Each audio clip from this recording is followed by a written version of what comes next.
This video is the second part of my previous lecture, which was related to ELISA principle, types and applications.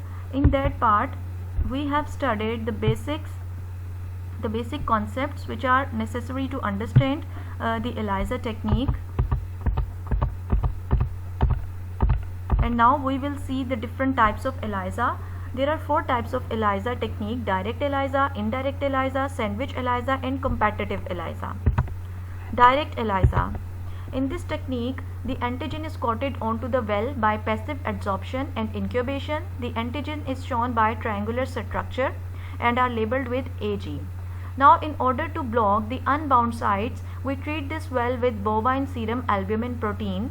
The plates are washed with phosphate buffer saline 3 times to remove unbound molecules. Biotinylated antibody is then added to the well.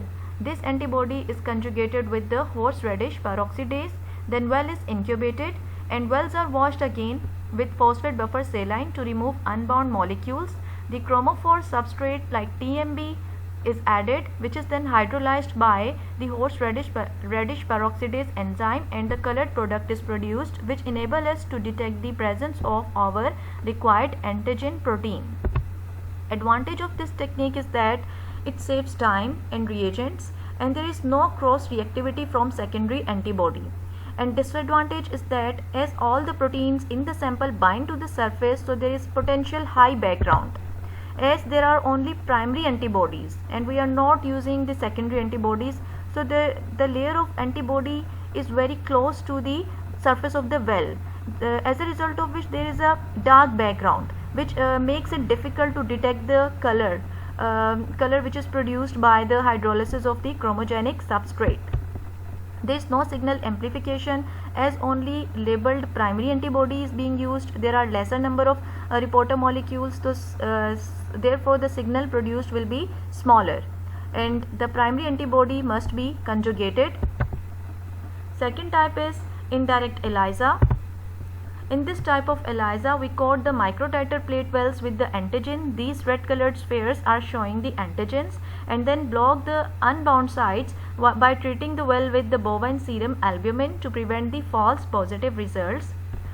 Then add the sample containing antibody to the wells and incubate the plate at 37 degrees centigrade. Wash the plate so that unbound antibody is removed. Then add secondary antibody conjugated to the enzyme. Wash the plate so that unbound enzyme linked antibodies are removed. Add substrate which is converted by the enzyme to produce a colored product.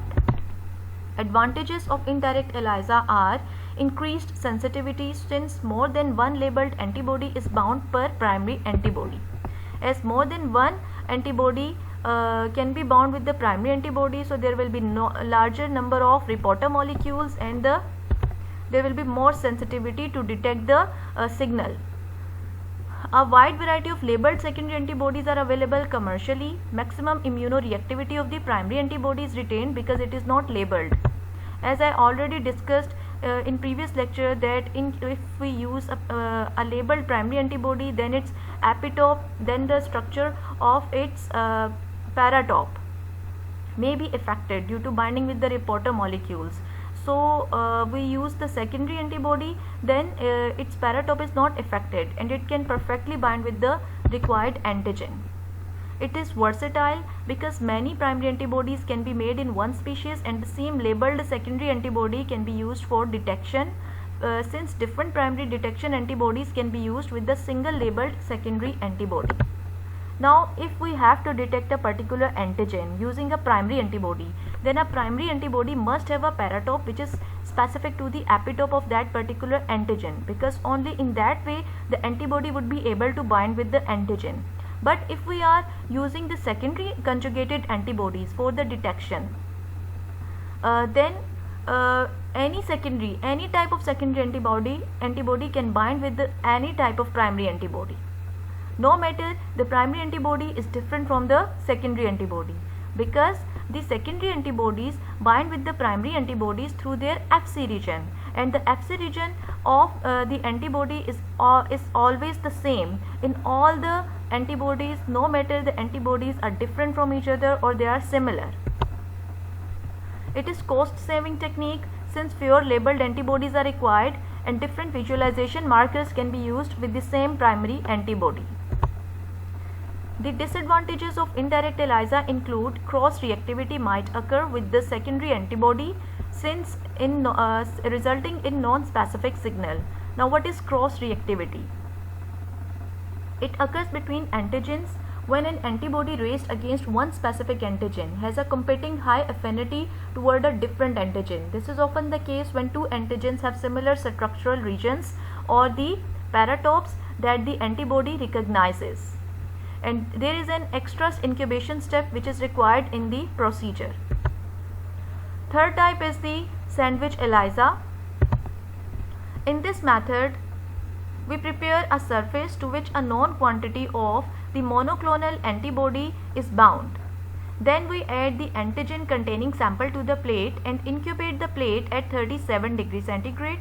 Wash the plate so that unbound antigen is removed. Add the enzyme linked antibodies which are also specific to the antigen and then incubate at 37 degrees centigrade. Wash the plate so that unbound enzyme linked antibodies are removed. Add substrate so that unbound enzyme linked antibodies are removed. Add the substrate which is converted by the enzyme to produce a colored product, and the reaction of the substrate with the enzyme will produce the colored product which will be detected. The advantages of the sandwich ELISA include high specificity since two antibodies are used and the antigen is specifically captured and detected.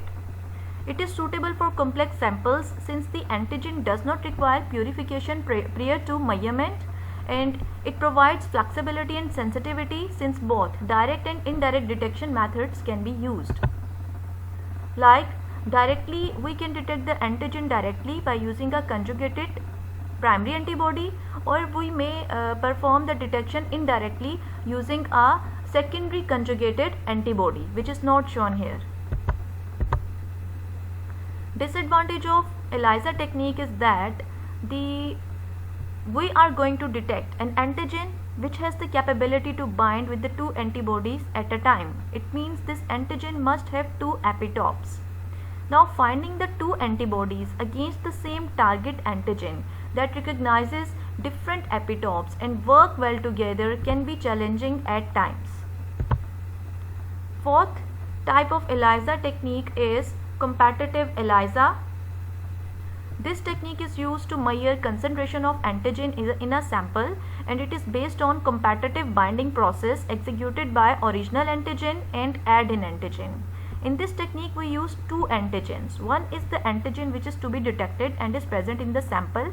The other is the add-in antigen which we have already purified and we have labeled it, and it is being used as a standard in this technique.